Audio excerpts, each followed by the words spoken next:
respecto a las diversas figuras jurídicas, como por ejemplo la vacancia o la inmunidad parlamentaria, ¿bastaría que haya mayor desarrollo legal de dichas figuras, solo por mencionar algunas, o es necesaria una reforma constitucional? Y de ser necesaria una reforma constitucional, ¿esta se debería llevar a cabo mediante referéndum o dos legislaturas? Bueno, a ver, yo creo que es preferible que la precisión sobre los alcances de la vacancia presidencial por incapacidad moral o también el tema de la inmunidad parlamentaria, en sus grandes lineamientos sean precisados a través de una reforma constitucional. Es lo deseable, ¿no? Pero claro, una reforma constitucional toma un tiempo y de hecho no sería conveniente que se realice exclusivamente por el Congreso, porque quien ejercita la vacancia por incapacidad moral es el Congreso y entonces estaría delimitando los alcances de una competencia que le es propia y que en los últimos tiempos se ha visto que ha tenido la tendencia a abusar de ella. Por lo tanto, en tanto no haya un proceso constituyente, si la reforma la tendría que hacer el Congreso, la participación ulterior del referéndum popular sería un contrapeso necesario, ¿no? Qué decir también del tema de la inmunidad parlamentaria, ¿no? El Congreso regulando su propia atribución. O sea que pienso que es importante esto. Ahora, me quiero centrar sobre todo, porque es lo que más se ha discutido, sobre el tema de la vacancia por incapacidad moral. Yo creo que hay un problema que viene de la propia Constitución, porque si bien yo estoy entre quienes desde un principio, y no esta vez, sino incluso en otras, ha dicho que no se debe permitir que el Congreso o una mayoría instrumente la vacancia por incapacidad moral como una suerte de censura parlamentaria al presidente de la República, lo cual está prohibido por la Constitución, o una suerte de golpe de Estado parlamentario, creo que es justo reconocer que es un tema controvertido, ¿no? Lo correcto sería, y debe ser, que las causales de vacancia, que están en el artículo 113, se refieran exclusivamente a asuntos de tipo objetivo, donde no hay subjetividad en la interpretación del Congreso. Muerte, renuncia, destitución del presidente por salir sin permiso o no regresar al país, ser condenado en los casos donde puede ser juzgado por el 117, y en el caso de incapacidad física o moral, dice, permanente, que sería mejor entenderla como físico mental, obviamente con el sustento de un dictamen médico, porque los congresistas pues no son quienes para evaluar si se dan estos supuestos, todos son elementos objetivos. Por lo tanto, la interpretación de incapacidad moral como la posibilidad de que el Congreso cuestione la conducta, la indignidad para continuar en el cargo del presidente, yo creo que es una atribución necesaria, pero no debe manejarse por la figura de incapacidad moral, porque se produciría, como ya he dicho, la posibilidad de esta especie de censura, entre comillas, del Congreso al presidente. Entonces yo planteo que una reforma constitucional debe eliminarse esta referencia como causal de vacancia a la incapacidad moral y ser incapacidad física o mental permanente. Ahora, en el debate constituyente, tanto en el 79 como en el 93, esto se discutió, los riesgos y las ventajas. Y se dejó como está, un poco aduciendo, y es lo que a veces se dice, que puede haber la necesidad de una especie de puerta de salida para casos donde el presidente se vea incurso, sea en algún delito o en alguna conducta social y moralmente reprobable, que sin embargo no puede ser acusado por el 117. Y que para esos casos hay que habilitar la incapacidad moral. Yo creo que eso es negativo, por lo que he dicho, porque es impropio de nuestro sistema político, y lo que sí se debería hacer, porque sí creo que puede ser importante tener esta posibilidad de hacerlo, sea porque el presidente se vea incurso en un delito común, grave, doloso, flagrante, o incluso en delitos propios de su función, como corrupción, como violación de derechos humanos, como violación de la Constitución, en fin. Yo creo que eso se debería resolver modificando simultáneamente el artículo 117, este que dice en qué casos puede el presidente ser acusado durante su mandato con el antejuicio, y que a las 4 causales previstas, que son casi impracticables, como traición a la patria, disolver el Congreso fuera del supuesto constitucional, que sería un golpe, o no convocar elecciones, que sería otro golpe, o no permitir el funcionamiento de los órganos electorales, que sería lo mismo, incluir una causal que establezca que el presidente también puede ser sometido a juicio en su mandato por ejemplo, la comisión flagrante de delitos comunes que tengan pena privativa de la libertad, o evidencias manifiestas de su vinculación a delitos vinculados a corrupción, violación de derechos humanos, qué sé yo, vinculación con el crimen organizado, etcétera. Es decir, ampliar, no demasiado, pero sí lo suficiente, las causales de acusación en su mandato por el 117, e incluir allí también la figura de una conducta que pueda considerarse impropia de la función, ¿no? Claro, el presidente siempre tiene la posibilidad de renunciar, y es una salida en estos casos, pero a veces no quiere renunciar, pues. Ya hemos visto cómo el gobierno encabezado por el presidente encargado Merino demoró en renunciar y se estaba visto si renunciaba o no. Entonces, resumiendo y concluyendo, creo que lo deseable es una reforma constitucional que precise las cosas. Si es a través del Congreso, que tenga que haber una intervención popular en un referéndum. Lo deseable es que mientras ello no se produzca, para no seguir en esta situación, porque seguramente el próximo Congreso, en el siguiente gobierno, va a estar muy fraccionado también, era y hubiera sido que el Tribunal Constitucional, que es un ente autónomo y que no es parte de este proceso, señale alguna forma de interpretar más rigurosa y restrictiva este supuesto, cosa que el tribunal ahora ha rehusado lamentablemente hacer, y que además de eliminar el concepto de incapacidad moral y sustituirlo por mental en las causales de vacancia para que sean objetivas, extender, ampliar alguna causal en el 117 por el que el presidente sí pueda ser acusado, juzgado en su mandato, sea por algún tipo de delitos de función o comunes, o también por alguna grave inconducta que se considere impropia de la función. Ese sería mi comentario. Sí, muchas gracias por la invitación. Y evidentemente que para hablar de reforma constitucional desde el punto de vista, creo que también es importante preguntarnos por qué reformar, ¿no? ¿Qué reformar y cómo reformar la Constitución?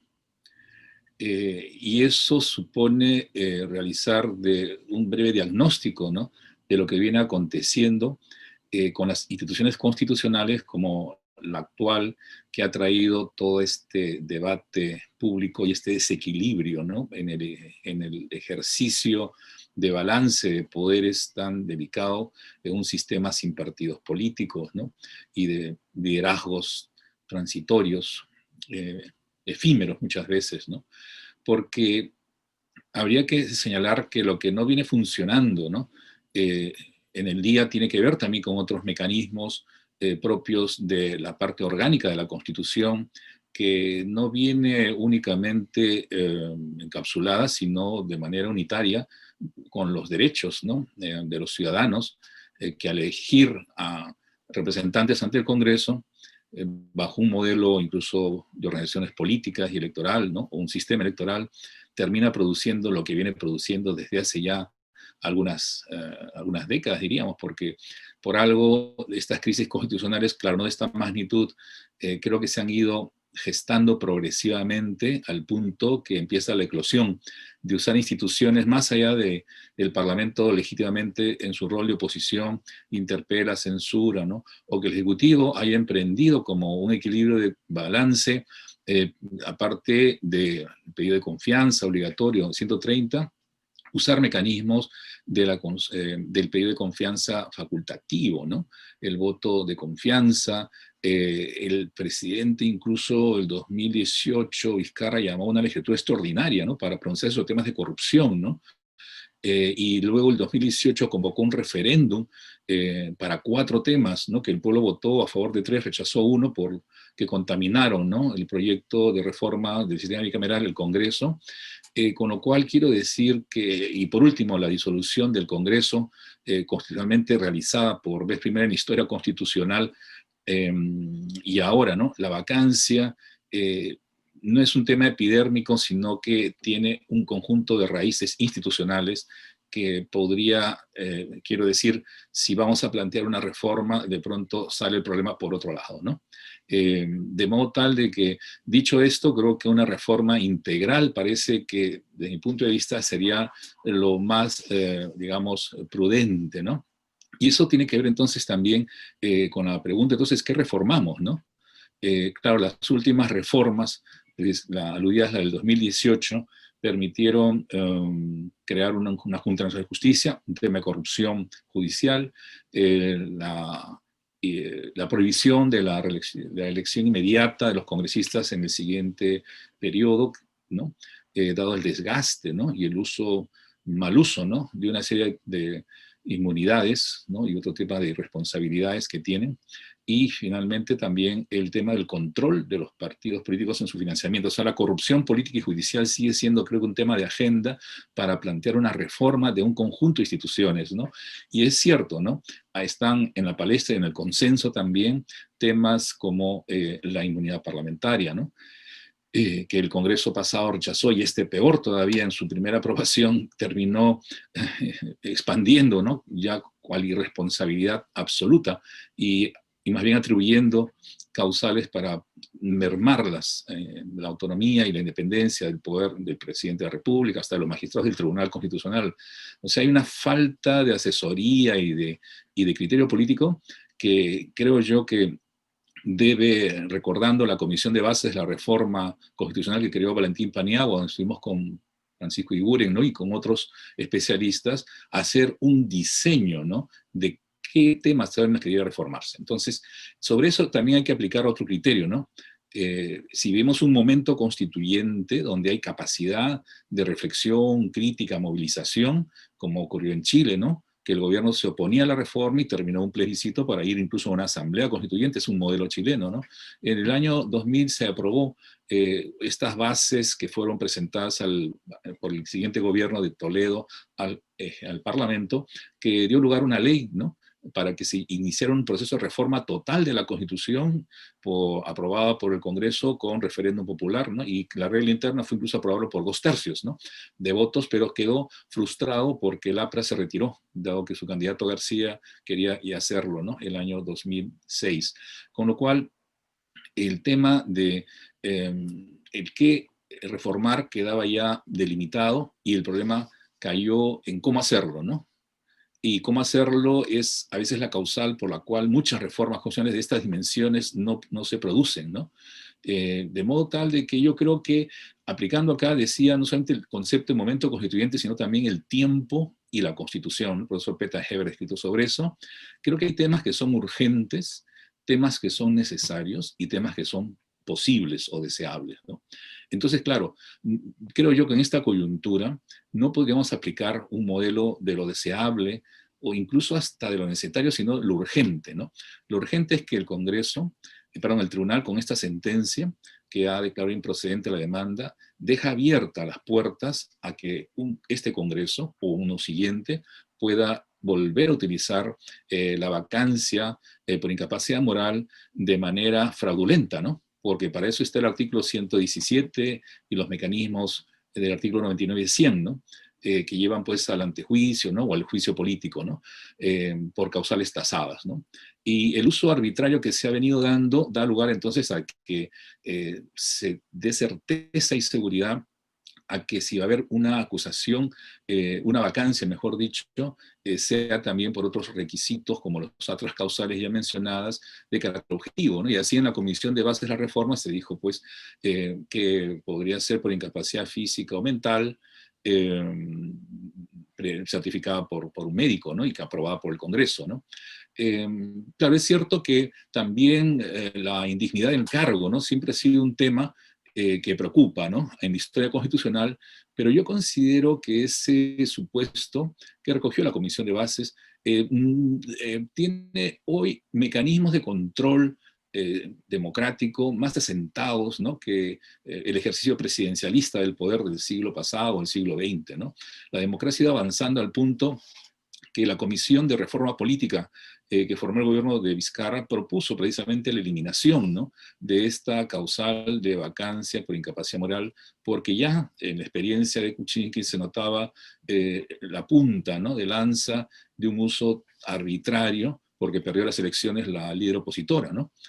Concretamente, ¿no? Y muestra de ello es que ni siquiera reconoció la victoria de Kuczynski, sino hasta que el cardenal Cipriano los llevó en un diciembre del año 2016 a su casa, a su capilla, que conversaran.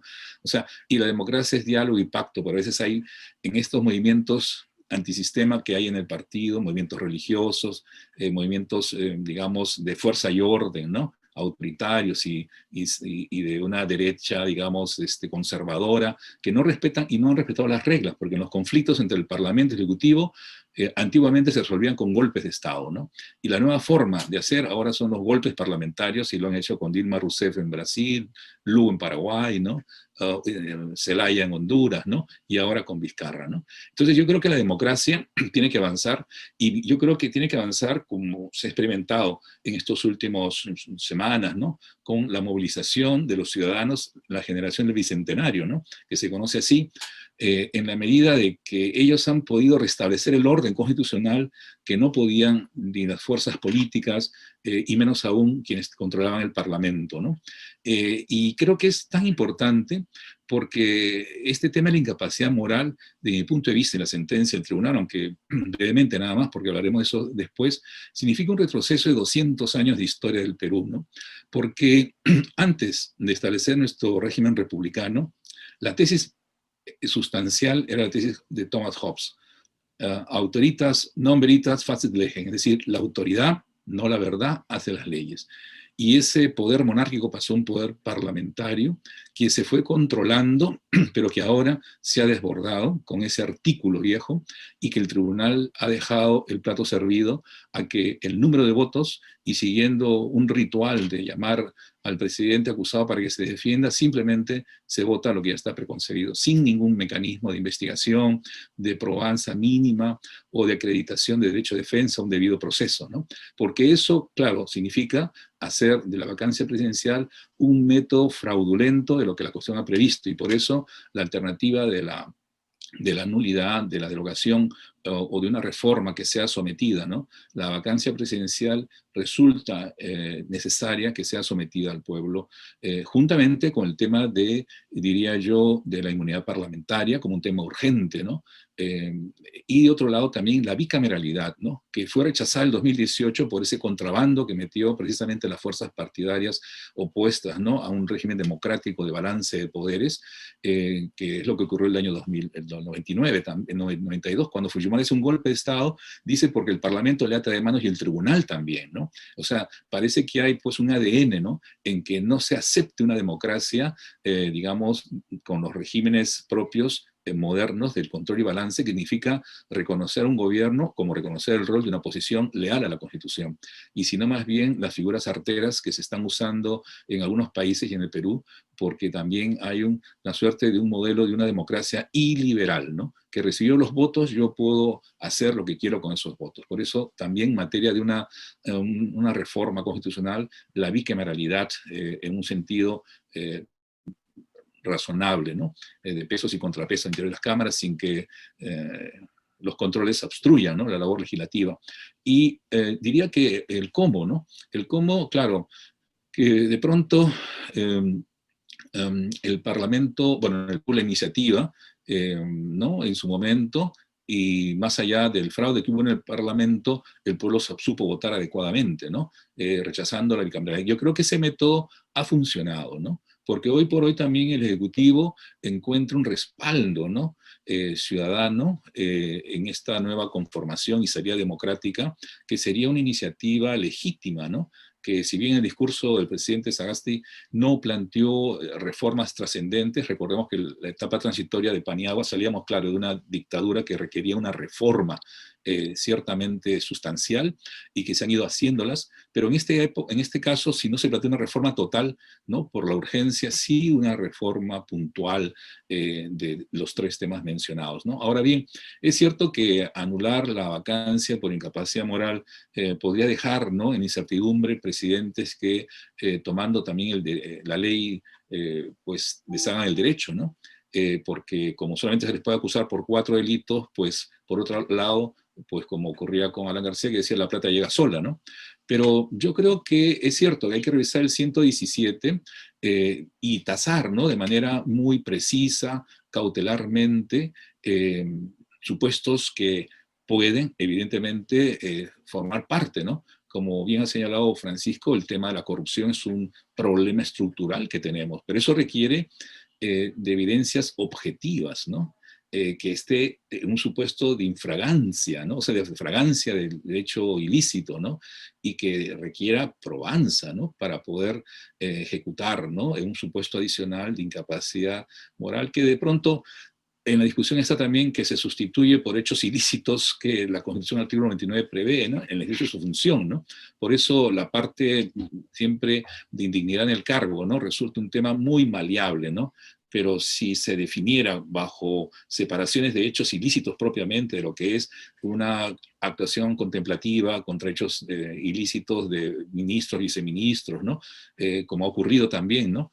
En el caso de García, que no sabía supuestamente, ¿no? En algunos casos, pues habría que trabajar en ello para que pueda ser materia también de un referéndum constitucional donde el pueblo directamente emita su voto, y eso el año 18 lo planteó como cuestión de confianza, ¿no? Facultativa. Me parece que el presidente anunció eso en su mensaje del 28 de julio, en septiembre llegó el proyecto, octubre, el Parlamento dilató 2 meses y en noviembre se preparó, y en diciembre, no sé si alcanza el tiempo, pero yo creo que llegar al bicentenario, ¿no? Con esta generación que ha estado expresando y restableciendo el equilibrio de poderes sería dar la oportunidad de ratificar, ¿no? Lo que es urgente para mejorar el equilibrio de poderes, dejando para un segundo periodo unas reformas mucho más sustantivas en la lucha contra la corrupción política judicial y en la afirmación de los derechos fundamentales como el derecho a manifestarse, ¿no? Entre otros derechos, quiero decir, ¿no? De ser la reforma constitucional, esta tendría que ser una urgente, una a largo plazo, y en específico, ¿cuáles serían las reformas que serían necesarias en la Constitución? Si estas deben ser estructurales o de fondo, ¿no, Fernanda? Bueno, como decía, momentos constituyentes son importantes, tomar la temperatura para producir cambios constitucionales, pero que no sean momentos efímeros, ¿no? Porque el momento constituyente, la caída del gobierno de Fujimori, la formación del gobierno de Paniagua y la comisión de reforma y el inicio de la reforma fue cayendo progresivamente, lo cual no quiere decir que haya una actuación súbita, ¿no? Porque hay que recordar, Fujimori, cuando da el golpe de Estado, quiere dar una nueva constitución para someterla al pueblo, llamando a un grupo de juristas como Chirino Soto, ¿no? Realizó incluso algunas audiencias públicas donde el pueblo pifió y votó a estos políticos y simplemente cambiaron de estrategia, ¿no? Porque quería hacer incluso un 1 de mayo, ¿no? El voto, no sabía nada de derecho, es ingeniero, claro está, ¿no? Pero pensaba que era simplemente lo que en el siglo XIX se llamaba las constituciones otorgadas, ¿no? Que lo hacen las dictaduras, ¿no? O las monarquías absolutas, ¿no? Esas constituciones otorgadas se presenta al pueblo rápidamente, se hace por un grupo de juristas, ¿no? Del presidente o de la corona, y se vota, sí o no. En ese sentido, yo creo que queda ese legado todavía pendiente de que se reactiva con estos momentos, podría ser también que el gobierno formara una comisión, ¿no? De especialistas que pudiera reestudiar, ¿no? Como decía, qué reformar, por qué reformar y cómo reformar, ¿no? Y en ese sentido, en la parte de los derechos fundamentales ha habido una compresión de los derechos sociales en materia del trabajo, por ejemplo, ¿no? No se ha reconocido, por ejemplo, los derechos de sujetos, como por ejemplo el derecho a la consulta de los pueblos indígenas, que es un derecho de configuración internacional, que está legalizado, pero no está en la Constitución, salvo con genérica participación, ¿no? Pero son derechos específicos, por ejemplo, también que va surgiendo derechos fundamentales. Hoy el presidente hablaba, Sagasti, del derecho al Internet, que Naciones Unidas lo habla, ¿no? Como un derecho de conectividad, para que hoy, que estamos con pandemia o sin pandemia, si queremos avanzar en la sociedad, reconocer ese derecho, que significa un derecho a tener una infraestructura mínima, así como hay alumbrado público, ¿no? Banda ancha, ¿no? Y que cada uno pueda proveer y tener en la escuela pública, ¿no? Como se hace tablets, y porque hay necesidad es la nueva forma de la sociedad digital, la sociedad del futuro, ¿no? Derechos individuales, de reforzar los derechos de género, los derechos de los grupos LGTBI, reconocerlo, no solamente la no discriminación por razón de sexo, sino por la orientación sexual, ¿no? Que también ya está reconocido en el Código Procesal, pero hace falta que esto esté constitucionalizado en el marco de los estándares internacionales, dicho sea de paso, ¿no? Derechos siempre de los grupos vulnerables, porque estamos en una situación económica donde vemos cómo las poblaciones más afectadas, hay dramas sociales, ¿no? Que la caridad propia del siglo XIX y XX hay que satisfacer. En la Constitución de 1920 había un artículo que establecía que el Estado procura el abaratamiento de las subsistencias públicas, ¿no? Es decir, derechos económicos para satisfacer en situaciones de crisis al menos las necesidades básicas. Y claro, la fórmula de regalar alimentos o bonos, ¿no? Es propio de un Estado del siglo XIX, diríamos, ¿no? O XX, de una beneficencia pública y no de derechos ciudadanos, ¿no? Como puede ser un derecho, así como hay un sueldo mínimo, un derecho a una pensión universal, ¿no? Que en Europa se discute del mínimo asistencial para no estar dando ya asignaciones parciales, ¿no?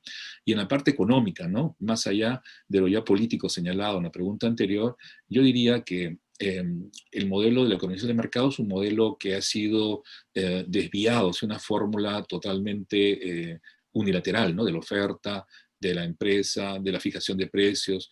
Esa Constitución de 1920 también planteaba la lucha contra los monopolios, ¿no? Porque había una ley Sherman, en 1890, que así lo estableció en Estados Unidos, y en 1914 una ley Clayton, que protegía a los usuarios también ya en Estados Unidos, pero nosotros hace 100 años que no tenemos todavía una ley antimonopolio, tenemos norma constitucional, ¿no? Pero no se logra ejecutar. Entonces, como que en materia económica hay disposiciones constitucionales, los derechos del usuario, el consumidor, ¿no? La igualdad, ¿no? Entre el inversionista nacional y extranjero, pero tenemos posiciones dominantes, ¿no? En el mercado, que requeriría un ajuste más fino, ¿no? Para que se evite lo que se llama la desviación, ¿no? Que estas normas no se cumplen, no se aplican, o las leyes las vacían de contenido por acción o por omisión, porque la mejor ley es la que no existe para los grupos económicos poderosos, ¿no? Creo que estos temas, por ejemplo, de los contratos de estabilidad tributaria, que son formas de incentivo a la inversión, deben morigerarse, porque ciertamente digamos, la estructura productiva del Perú, si bien genera muchos ingresos estos órganos, da mucho empleo a la pequeña y mediana empresa, que deben promoverse más, ¿no? Y salir y proveer para que salga de la informalidad, ¿no? Y la Constitución, si bien es una carta legal, es una carta política que no crea realidades. La Constitución solamente orienta el camino por donde los procesos deben transcurrir, ¿no? Y en ese sentido, ese modelo de Constitución, ¿no? Supone entonces generar mecanismos de participación, que las vías sean no cerradas, sino anchas, ¿no? Y que permitan entonces que se vayan generando consensos hacia el cumplimiento de un modelo constitucional, de una economía de mercado, que tenga mecanismos no únicamente de mercado, sino también de planeamiento estratégico del Estado, de orientación del desarrollo, el bienestar para los sectores más olvidados, ¿no? Y que las libertades económicas rijan, pero no solamente con las reglas del mercado, sino también con el Estado. Por eso Adenauer decía, ¿no? En Alemania, tanto mercado como sea posible, pero tanto Estado como sea necesario. Y eso creo que hay que aprender a aplicarlo en un modelo de reforma. Y por último, yo creo que la Policía Nacional también requiere una reforma, como fue antes la de la Fuerza Armada cuando cae el gobierno Fujimori, y con el gobierno de transición se plantearon 4 reformas, ¿no? El sistema de la Fuerza Armada, las libertades de comunicación, la reforma en la justicia, y la restitución, claro, los magistrados del Tribunal Constitucional, la independencia judicial, que en este caso el tribunal no puede ser pasto de unas nuevas mayorías, ¿no? Y eso creo que hay que ir afinando en los temas de justicia, porque finalmente es el órgano de control y equilibrio entre los poderes cuando estos se exceden, ¿no? Me quedaría hasta acá porque la lista podría ser mucho más larga. Gracias. Sí, muchas gracias, y coincidiendo grandemente con lo que haya planteado César. Yo creo que, y quiero ser enfático en esto, es algo que he venido sosteniendo hace muchos años y lo reitero ahora más que nunca. El Perú necesita una nueva constitución, no más reformas parciales, no más parches. Hay razones morales y políticas para que lleguemos al bicentenario en un proceso de construcción, elaboración de una nueva constitución. Algo que le para los pelos a los sectores conservadores de este país, a esos que hace muchas décadas no ganan ninguna elección, pero siempre terminan controlando o mediatizando o asustando al gobierno de turno. El derecho constitucional y sobre todo el poder constituyente originario tiene una premisa. Nadie puede negarle al pueblo, que es el titular del poder constituyente originario, el derecho a darse una constitución.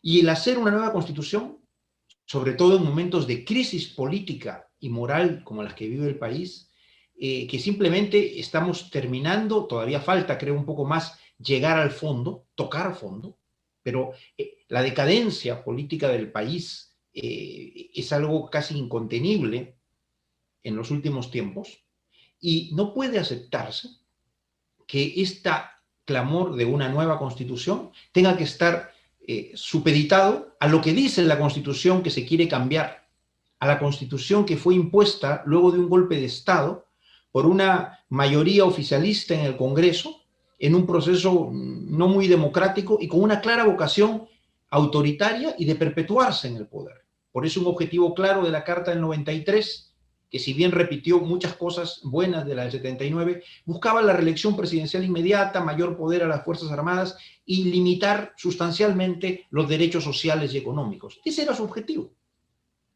¿no?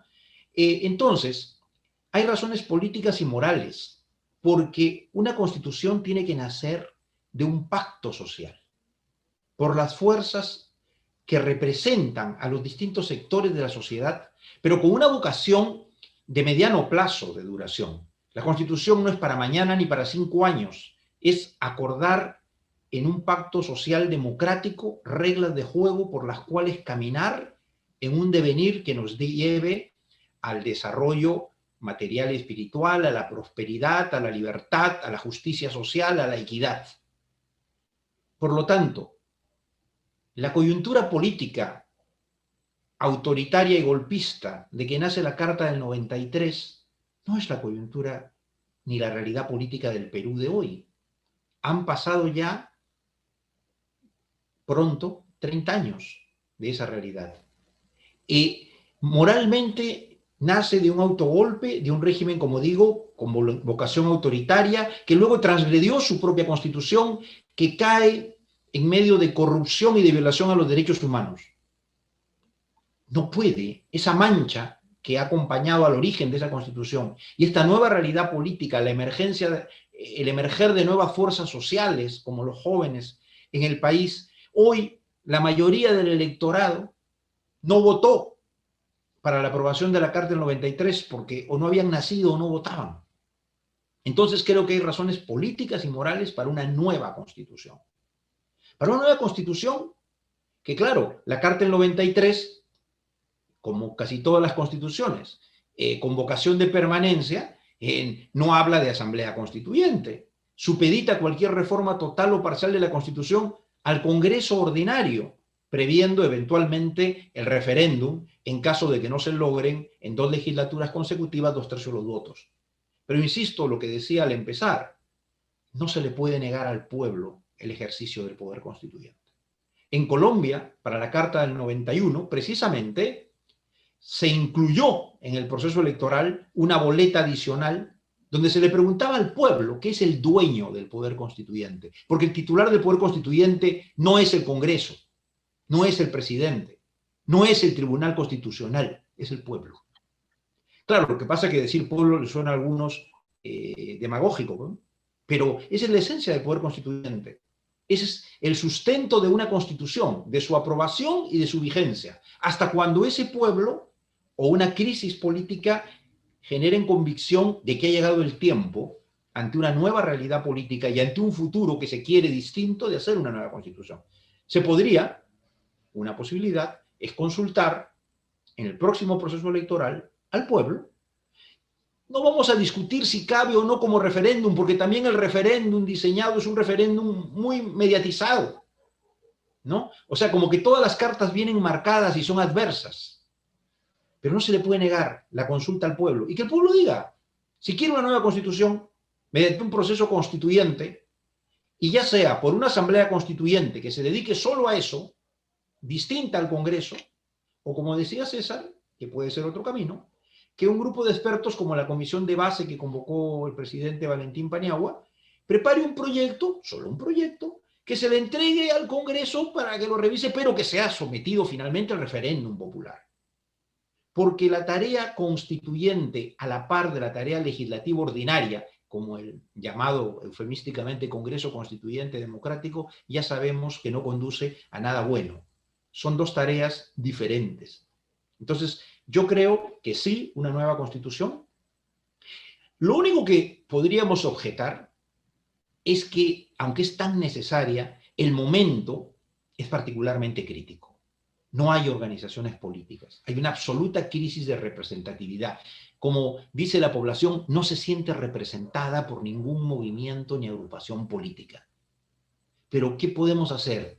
¿Seguir como estamos y esperar a una consolidación política? Yo creo que no. Yo creo que no. Creo que el bicentenario tiene que servir, no para tener lista una constitución, pero sí para iniciar un proceso constituyente de cambio total de la Constitución. Por supuesto que ese cambio total no va a inventar la pólvora. Mucho de la Carta del 93, que estaba en la del 79, tendrá que mantenerse actualizándose con matices. Pero hay cosas que sí, como ya adelantaba César, que sí hay que cambiar. ¿Quiénes son quienes se oponen a una reforma total o a una nueva constitución? Es muy fácil, ¿no? Así como es, dime con quién andas y te diré quién eres. Bueno, dime quién sostiene las posiciones y ya sabrás qué quieren, ¿no? La Constitución del 93 se ha dicho que la clave, lo importante, lo que no se debe tocar, lo que no quieren tocar, lo que no han tocado, porque han habido varias reformas parciales, pero lo que no se quiere tocar es el régimen económico. Y se dice que quienes quieren revisar el régimen económico son estatistas, comunistas y otro montón de mitología que se sostiene, ¿no? Yo creo, y sé que César también, estamos claramente en la idea de una economía social de mercado de verdad, no de la farsa que estuvo en el proceso constituyente, de una economía de mercado a secas, que como era impopular y jamás se hubiera aprobado en un referéndum, le dijeron, bueno, llamémosle economía social de mercado, pero mentira. Todo el diseño constitucional y legal que ha venido después no es de una economía social de mercado. ¿Libre iniciativa privada? Sí, pero en una economía social de mercado que no tenga un Estado minusválido o impotente.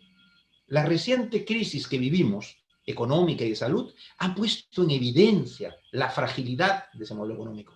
Reclamos urgentes en muchos temas. Algo tiene que hacer el Estado para remediar, qué sé yo, la especulación con determinados productos en el precio de primera necesidad, o las pensiones en los colegios, o la atención en los costos en las clínicas, o la atención a los pobres, o el costo de los servicios públicos. Pero a todo se responde, no, el Estado no puede intervenir, porque eso violaría la libertad de contratación. El Estado está prohibido porque tiene un rol subsidiario. Cuando el esquema básico es pluralismo económico. Y como decía César, aquello de, sí, tanto mercado como sea posible, pero tanto Estado como sea necesario. No es una propuesta estatista. El estatismo no tiene sentido, pero tampoco tiene sentido un Estado con los brazos cruzados, impotente, prohibido por la Constitución de remediar para pensar en las necesidades de los sectores más pobres, más vulnerables, más golpeados. Es paradójico que sí, el modelo puede haber servido para crecer. Sí hemos crecido y hemos acumulado grandes, antes de la crisis, reservas internacionales. Pero ¿cuánto de eso se ha destinado en atender las necesidades del pueblo, en educación, en salud? Dice la Constitución que el Estado debe intervenir esencialmente en asuntos como la educación, la salud, la infraestructura, los servicios públicos, la defensa. Todo eso casi está privatizado. No se trata de que no se privaticen algunas cosas, pero a veces, al lado de lo privatizado, se requiere una acción estatal, sobre todo pensando en los pobres. La finalidad de la iniciativa privada, que hay que protegerla constitucionalmente, es obtener lucro, obtener ganancia. Y el futuro de los pobres no puede ser que el mercado les dé acceso a migajas. El rol del Estado es redistribuir, crear riqueza, pero para eso, cuando sea necesario, tiene que intervenir en la actividad económica. Yo creo que hay que eliminar aquello del rol subsidiario del Estado. El Estado no debe realizar empresa en temas innecesarios, pero hay ámbitos donde sí es necesario que el Estado también intervenga. Eso es muy importante, ¿no? Y que creo que sí, estos convenios de estabilidad jurídica eternos deben ser manejados a nivel legal, pero no a nivel constitucional. Creo que, como digo, una verdadera economía social de mercado en un Estado social y democrático de derecho. Fortalecer el papel social de nuestro modelo político y económico y del rol del Estado, porque para eso existe Estado. El Estado no es, como han querido convertirlo, en ni siquiera, digamos, policía de tránsito, en todo caso desarmado, que no puede hacer nada y que todo se apuesta al mercado. Yo creo que el mercado cumple una función, pero el Estado también tiene una función. Y creo, para ir terminando, que sí hay que ir a la bicameralidad, pero adecuadamente pensada. Creo que hay que revisar el modelo de descentralización. Creo que el reparto de competencias, la asignación de competencias tiene que ser revisado a la luz de la experiencia. Fue un esquema muy improvisado, muy impreciso, que hoy hay que revisar y que, bueno, hay que volver a fortalecer los derechos sociales que fueron limitados en la Carta del 93 y los derechos económicos, ¿no? La persona humana como finalidad, su dignidad como el gran deber del Estado, y eso tiene que hacerse en un esquema social, con justicia, con igualdad, con redistribución de la riqueza, en una nueva constitución que exprese mejor los sentimientos y las aspiraciones de la mayoría de nuestra población, especialmente los jóvenes, a los cuales no hay que condenar a seguir prisioneros de una constitución que ni aprobaron ni participaron en su elaboración y que hoy sienten con toda claridad, como muchos, incluso de los mayores, que ni es necesaria ya ni nos representa.